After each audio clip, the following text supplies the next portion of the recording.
It's time for us to talk about proteins that heal. Jeff's diabetes was worsening. His doctor had tried him on pills, and that hadn't worked. He advised him to lose weight, so he had tried the Atkins diet. And then he tried the South Beach diet, and both of those diets made him feel terrible. And his doctor said, well, I think we're going to have to put you on insulin. Jeff begged him, please no, please no. He just couldn't bear that thought of having to stick himself multiple times a day to check his blood, to inject himself with insulin. So he asked the doctor for another month or two to try to work on it to see if he could get the weight to come off some other way. And it was about that time that his neighbor told him about the Reversing Diabetes program that he had been to. So Jeff came and joined our program and began going through it, began implementing things in earnest. He was motivated to make a change in his life. We saw progress during the program, but about 6 months later or so, his wife sent us an email.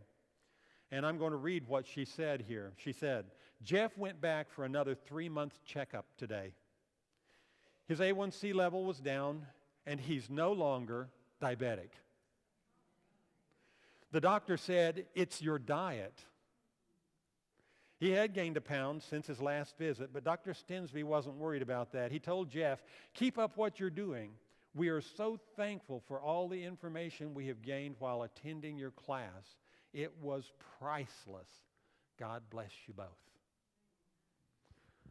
So, real testimony from a real person. We have changed the name per his request, but he told us that we could use his information. Took him about 6 to 7 months to make that kind of change in his life. And Jeff was a very happy man. Well, Goethe, German author, says, we are best at hiding those things which are in plain sight. Dr. Joel Furman says, nothing is so hidden as the untold story of protein.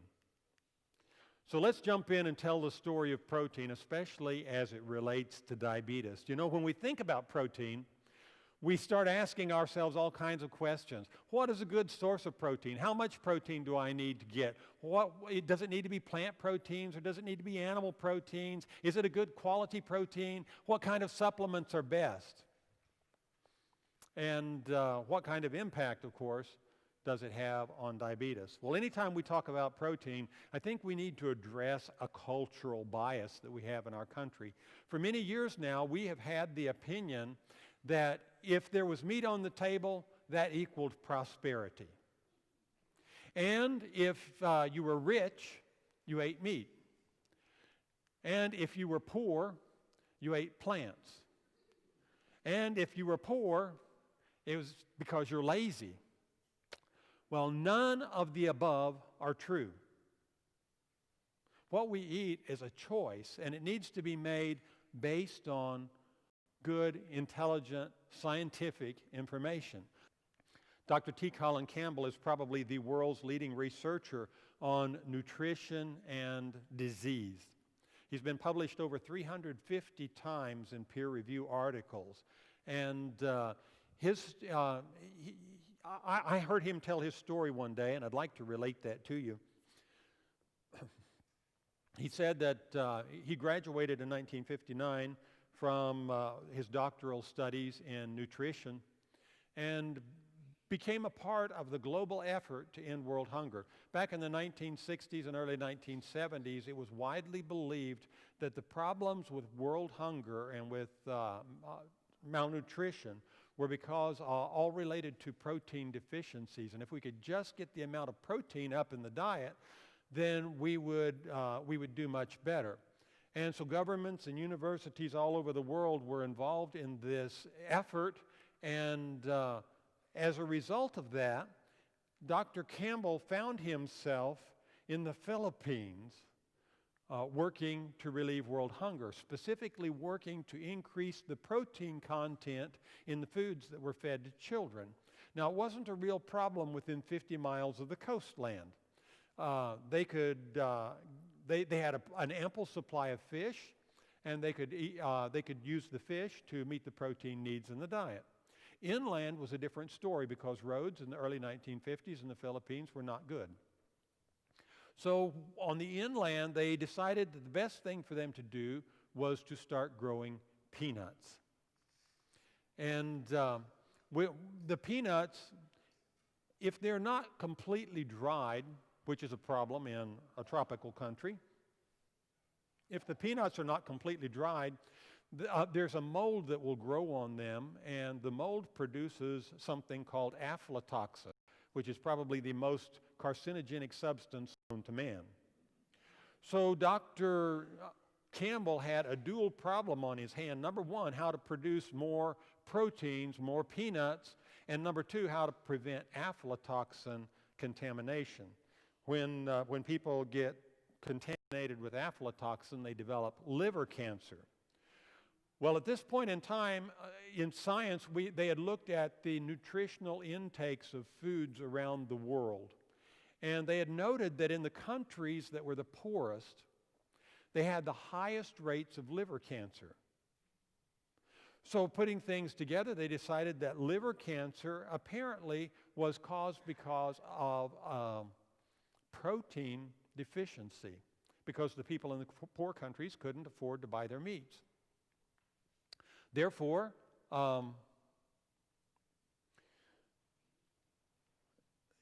it was widely believed in science that this was the case. It was about that time that there was a physician in the Philippines that was talking with Dr. Campbell one day and noted that it's the wealthiest families in the Philippines that had the highest rates of liver cancer. Now, that didn't make any sense to him because they could afford to buy the protein foods that they needed. And he read an article around that time as well from an obscure journal from India, scientific journal, where they had taken laboratory rats and they'd fed the laboratory rats a diet. And before they fed these rats this specific diet, they had injected all the rats with aflatoxin. So they expected all the rats to develop a significant cancer rate growth and to die off pretty quickly. Well, what happened was that they fed one group a 20% protein diet. The protein they used was casein, which is the protein in milk. The other group, they fed a 5% protein diet, 5% casein. What happened with the high group was just what they expected. It had a very high liver cancer rate. What happened with the low group was they had a very low liver cancer rate. So that was resting on his mind pretty heavily. About that time, he met Dr. Junshi Chin. Dr. Chin was a notable scientist from China, had just finished a big project. It was called the Cancer Atlas, where they looked at cancer rates across the People's Republic of China by counties, and the rates varied by as much as 400% from one county to another. And so Dr. Campbell had been in the Philippines, but when his mother got cancer, he moved back to the States and joined up with Cornell University, and it was there that he met Dr. Chin. Anyway, the two of them decided to work together because they felt like this was the last time in forever in the history of the planet that we would ever be able to correlate, on the one hand, where people lived, what they ate, what their environment was, with disease. Because the people in China were the only place that was left in the world where people lived and died within a 50-mile radius of home. And they ate what was grown there.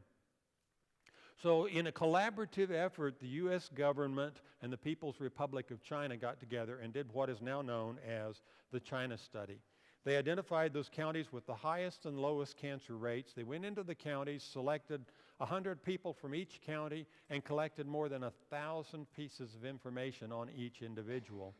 It was a huge project. They came back, entered all that stuff in their computers, and I got to see one of the preliminary reports.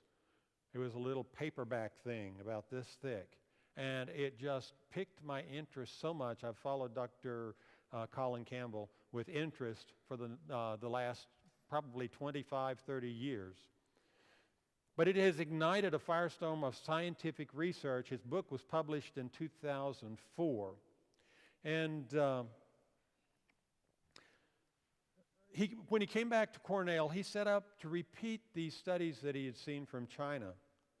And what he found was exactly the same thing that they experienced over there. They injected rats with aflatoxin. Those fed the high-protein diet, rip-roaring cancer growth. Those fed the low-protein diet, almost no cancer growth. So he said, well, what is it? Is it the protein? Or is there something else that's causing this? Well, I just don't understand. So they said, well, let's change it up a little bit.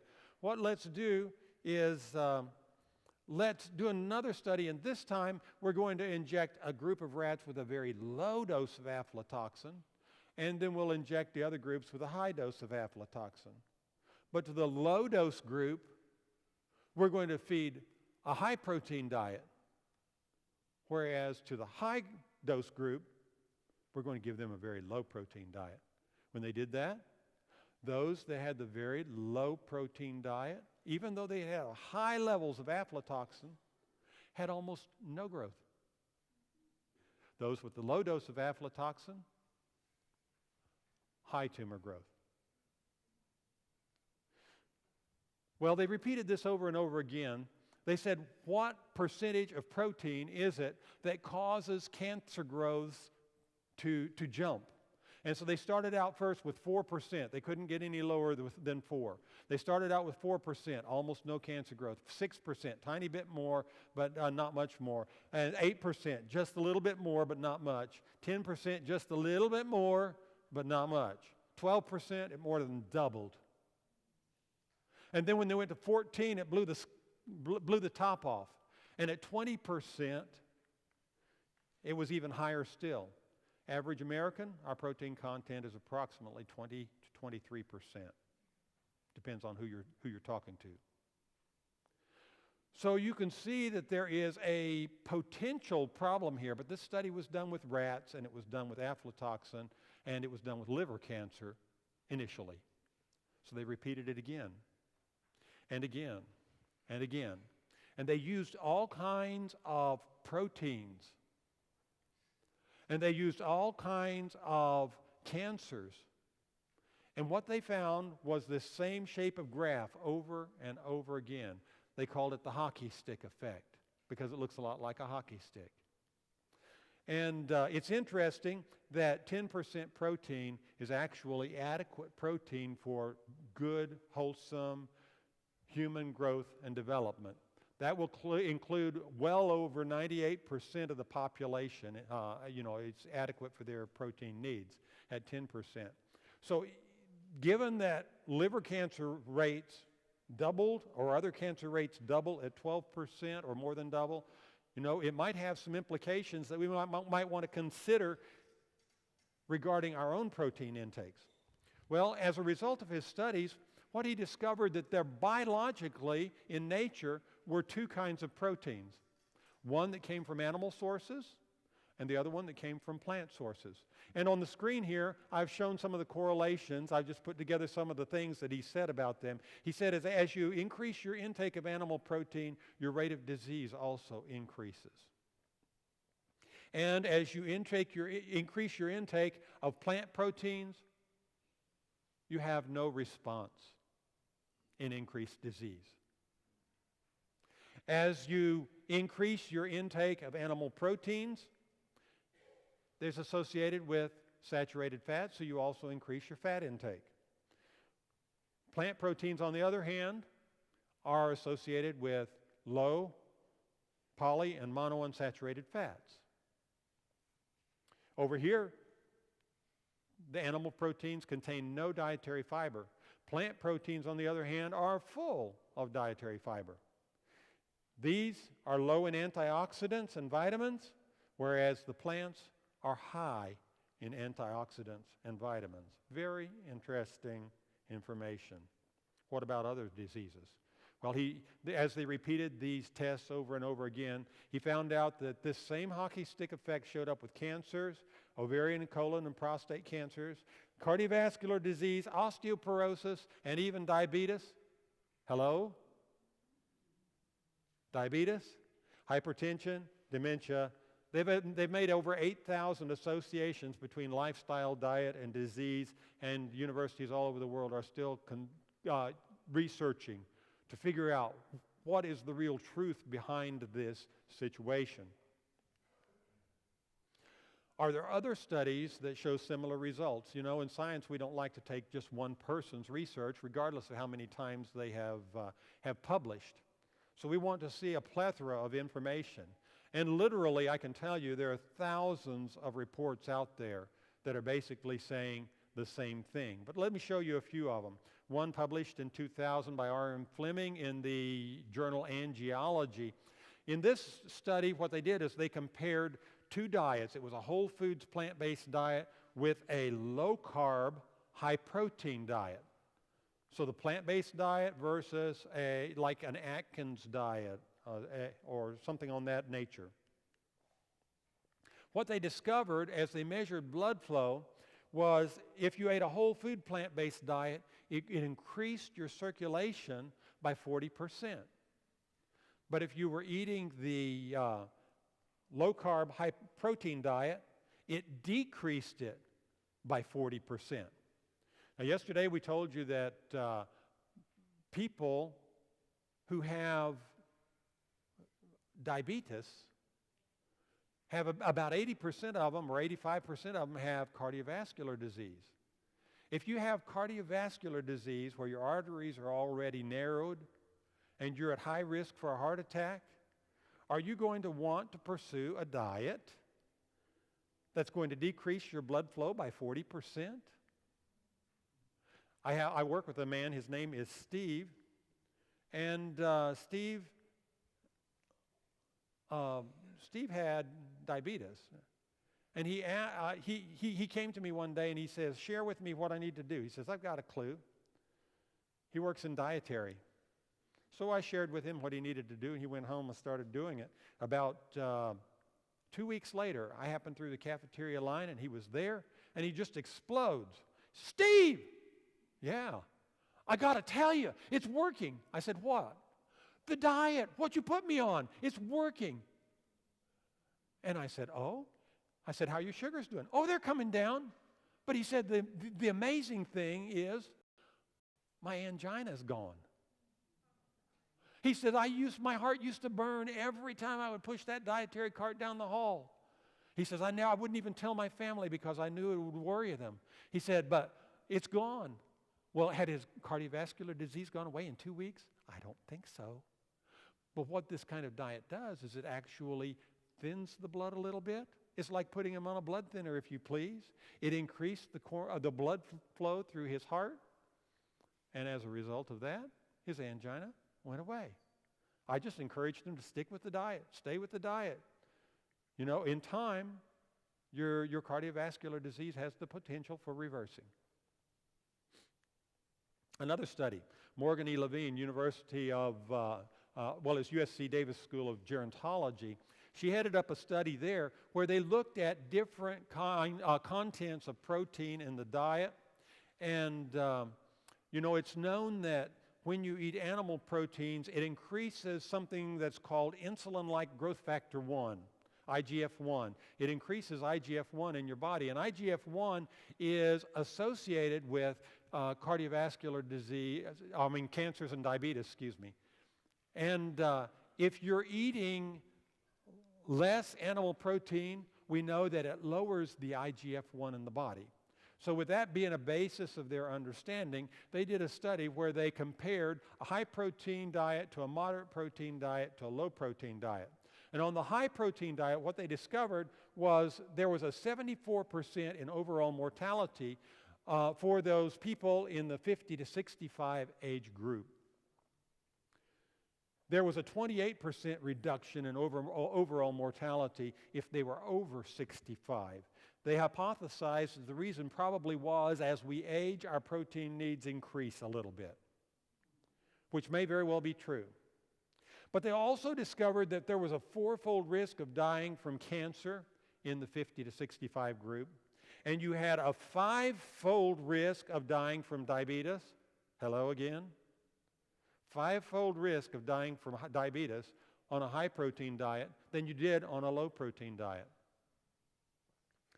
When they really started studying the low-protein diet, they discovered those people who were eating only plant proteins, on those, this relationship disappeared altogether.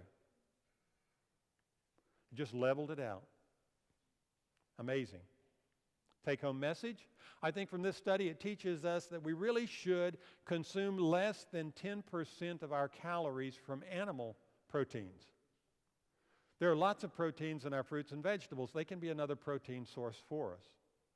And then the average American eats twice too much animal protein. That's another lesson we need to remember. So if you go to McDonald's and you buy a hamburger, a Big Mac or something, cut it in half. Give the other half away. Get more of your proteins from things like plants, nuts, seeds, etc. There's another huge study that's being done in Europe right now. It's called the European Prospective Investigation into Cancer and Nutrition Study. And one of the things that they learned from that is for every 5% of calories that you consume from animal protein, there is a corresponding 30% increased risk of diabetes. That's huge, yes. Yet another study is one that's called the Advent 2 study. You know, since we're here on an Adventist campus, I would think that you all are probably acquainted, at least to some degree, with the Advent 2 study.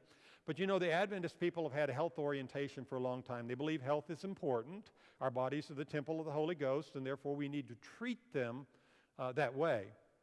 And but within the Adventist population are a lot of different people and a lot of different dietary preferences. There are people who eat very similar to the rest of the country. They actually have a slightly lower rate of diabetes than the standard portion of the country, but they're eating meats regularly in their diet. Then there's those who are semi-vegetarians, eat meat a couple times a week. Those are pesco-vegetarians who eat fish and milk and eggs. Then you come down here to lacto-ovo. They only eat milk and eggs from animal sources. And then the vegan vegetarians only eat plants. You can see as the rate decreases, as the amount of animal protein in the diet decreases, the incidence of diabetes also decreases. So there are different food choices that are out there, and a lot of us talk about protein foods. Let's just look real quickly at what some protein foods are. Marian Franz is a registered dietitian, certified diabetes educator. She says food choices that many patients make when given advice to eat protein are usually a meat or a meat substitute such as cheese or peanut butter. Some may also think of milk as a protein. Health professionals often call these foods protein, but are they really protein? Certainly they all contain protein, but most foods that contain protein also contain fat, and a few also contain carbohydrates. So she has one little chart I'd like to share with you. She showed here low-fat meat, a 1 ounce serving, has 28 calories from protein, 27 calories from fat. You move down here to beef bologna, 12 calories from protein, 75 calories from fat. What about cheese? A lot of people I know of eat cheese. 28 calories from protein, but 85 calories from fat. And finally, down here is peanut butter, 32 calories from protein, 144 calories from fat. So she's spot on. Not all of the food we receive, you know, we try to do crazy things. We try to separate all these food elements out of our food. We need carbohydrates, we need proteins, we need fats. and we try to separate them and then put them back together the way that we want them. I don't know why we do that. Maybe it's because we can. But the better option is to take your foods the way that nature packages them. So let's say, and that way we can select foods, we can learn about our foods, and we can select foods that will give us better outcomes. Here's another study that was done. It shows the changes in red meat consumption and the subsequent risk of diabetes. On this study, they would evaluate the people every 4 years. In 4-year increments, they had them fill out a survey, and they would look at what happened to their health in the subsequent 4 years. And so they found that if they increased their meat consumption by one or more servings a day, they had a 48% increase risk in diabetes. No, excuse me, it was 1/2 or more serving a day gave them the increased risk of diabetes, and in the subsequent 4 years. And if they decreased it by 1/2 or more servings a day, they had a 14% decrease in their risk of diabetes.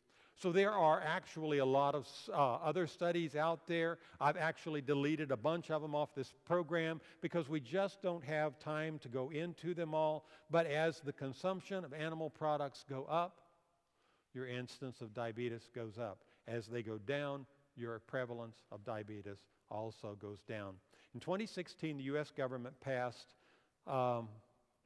a dietary policy. There is a scientific advisory committee that is made up of leading scientists and dietitians, and they advise the government as to what they should do regarding food policy. And these recommendations are taken, and they're posted, and lobbying agencies have their say, and ultimately it's passed into laws to what they do. So January 7 of 2016, this recommendation was passed. And it says, scientific advances provide a wealth of new evidence to identify several key dietary priorities for cardiometabolic health. These include food-based priorities for more fruits, non-starchy vegetables, nuts, legumes, fish, vegetable oils, yogurt, whole grains, and fewer processed meats, and foods higher in refined carbohydrates and salts. It says red meats, this is coming from the government now, red meats should be minimized to prevent diabetes mellitus. Butter used occasionally but not emphasized, and other foods, for example, unprocessed poultry and eggs, consumed in moderation, harmful additives, in particularly sodium, trans fat, and sugar, must be further minimized through strong policy actions. Wow. That's big. So, proteins that heal. What are the proteins that heal? They're plant proteins. You've seen the science. So I think the take-home message for us is simply decrease our consumption of animal products and increase our consumption of fruits and vegetables. If we do that, it'll result in better health.